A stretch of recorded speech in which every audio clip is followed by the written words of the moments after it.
सरकार ने दिए स्कूल, अस्पताल और उद्यान में मोबाइल टावर लगाने के आदेश। सर्कुलर ने खोली राह, अफसरों ने जताई अनभिज्ञता।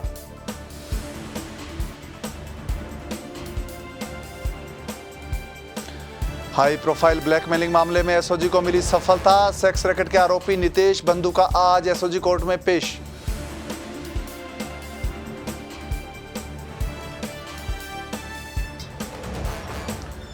सरहदी इलाकों में सोशल मीडिया के कारण बढ़ा संकट। जासूसी के मामले आने के बाद खुफिया एजेंसियां सतर्क।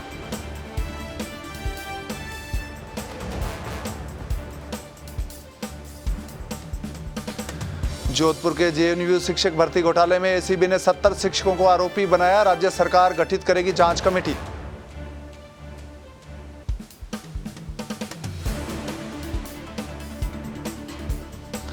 भाखड़ा ब्यास मैनेजमेंट बोर्ड की बैठक आज चंडीगढ़ में। प्रदेश के हिस्से के पानी का होगा निर्धारण। आंदोलन पर हैं किसान। और अब खबरें विस्तार से। राज्य सरकार ने स्कूल, अस्पताल, खेल मैदान, उद्यान और अन्य सुविधा क्षेत्रों पर भी मोबाइल टावर लगाने की अनुमति दे दी है। इससे पहले हाईकोर्ट की ओर से स्कूल, अस्पताल और उद्यान में मोबाइल टावर नहीं लगाए जाने के निर्देश दिए जाते रहे हैं, लेकिन नगरीय विकास विभाग ने 6 फरवरी को इसके आदेश जारी कर दिए।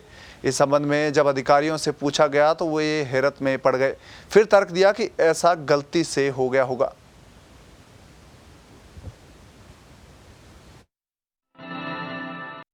भले ही कोर्ट ने मोबाइल टावर्स को लेकर गाइडलाइंस जारी कर दी हो, लेकिन सरकार है कि इसे मानने को तैयार नहीं है। सरकार के नगरीय विकास विभाग की ओर से जारी आदेश से तो यही नजर आ रहा है। दरअसल विभाग ने हाल ही में एक सर्कुलर जारी किया है, जिसके मुताबिक स्कूल, अस्पताल, खेल मैदान, उद्यान और अन्य सुविधा क्षेत्रों में मोबाइल टावर लगाने की इजाजत दे दी गई है। यानी कि आपके सेहत के साथ खिलवाड़ का सरकारी आदेश जारी कर दिया गया है। मोबाइल टावर से निकलने वाली इलेक्ट्रोमैग्नेटिक वेव्स कैंसर का कारण बनती हैं। इन रेडिएशन से जानवरों पर भी असर पड़ता है। यही वजह है कि जिस एरिया में मोबाइल टावर्स की संख्या ज्यादा होती है, वहां पक्षियों की संख्या कम हो जाती है। ग्रामीण अंचल की बात करें तो यहां इसी वजह से मधुमक्खियां खत्म हो रही हैं। और अब नजर डालते हैं कि रेडिएशन से हमारे शरीर पर किस तरह के नुकसान हो सकते हैं। रेडिएशन की वजह से थकान, अनिद्रा, डिप्रेशन, ध्यान भंग, चिड़चिड़ापन, चक्कर आना, याददाश्त कमजोर हो जाना, सिर दर्द रहना, दिल की धड़कन बढ़ना, पाचन क्रिया पर असर होना, कैंसर का खतरा बढ़ जाना, ब्रेन ट्यूमर, इस तरह की बहुत सारे नुकसान हो सकते हैं। टावर लगाने के नियम क्या हैं, ये भी आपको बताते हैं। छतों पर सिर्फ एक एंटीना वाला टावर ही लग सकता है। 5 मीटर से कम चौड़ी गलियों में टावर नहीं लगेगा। निर्देश के मुताबिक एक टावर पर लगे एंटीना के सामने 20 मीटर तक कोई घर नहीं होगा। टावर घनी आबादी से, जी हां, घनी आबादी से दूर होने चाहिए। जिस जगह टावर लगाया जाता है वो प्लॉट खाली होना चाहिए। उससे निकलने वाली रेडिएशंस की रेंज कम होनी चाहिए। कम आबादी में जिस बिल्डिंग पर टावर लगाया जाता है वहां कम से कम 5-6 मंजिला बिल्डिंग होनी चाहिए। टावर के लिए रखा गया जनरेटर बंद बॉडी का होना चाहिए, जिससे कि शोर ना हो। मोबाइल कंपनियों को अभी लगे टावर से उत्सर्जित विकिरण को 90% तक कम करना होगा और निर्देशों का उल्लंघन करने वाले पर 5 लाख रुपए प्रति टावर जुर्माना होता है। ब्यूरो रिपोर्ट, पत्रिका टीवी। और इस मामले में ज़्यादा जानकारी देने के लिए हमारे साथ जुड़ रहे हमारे संवाददाता भवनेश गुप्ता। भवनेश, ये जो सर्कुलर जारी किया गया है, अधिकारी इससे अनभिज्ञता जता रहे हैं, तो फिर आखिर जारी हुआ कैसे? नहीं सर, ये इसमें खास बात ये है और गंभीर भी कि हाईकोर्ट की समय समय पर रोक है, जिनको और ये रोक जो संबंधित अधिकारी है नगरीय विकास विभाग के, उनको सारी इसकी जानकारी है, विधि विशेषज्ञ को इसकी जानकारी है।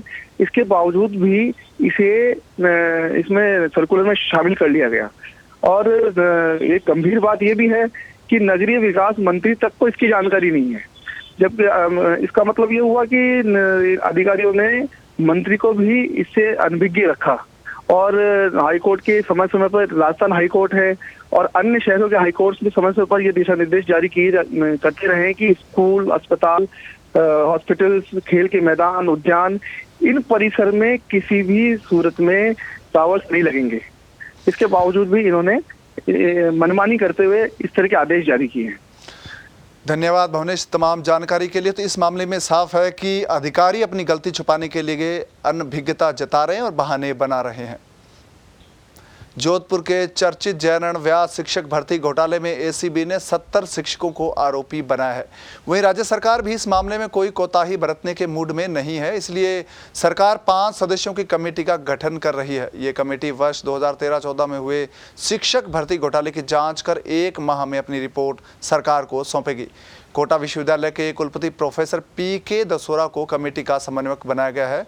दसोरा के अलावा कमेटी में राजस्थान विश्वविद्यालय के कुल सचिव देवेंद्र कुमार शर्मा, राजस्थान विश्वविद्यालय के लॉ विभाग के associate professor SPS Shekhawat, Rajasthan तकनीकी विश्वविद्यालय के वित्त नियंत्रक RL परसोया, शिक्षा विभाग शासन सचिव धीरेन्द्र देवऋषि शामिल है।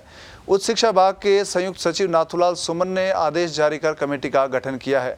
शिक्षक भर्ती घोटाले का मामला जब विधानसभा में गूंजा था तब भी सरकार ने 2015 में एक कमेटी का गठन किया था, लेकिन कुछ समय बाद ही कमेटी ने जांच बंद कर दी थी।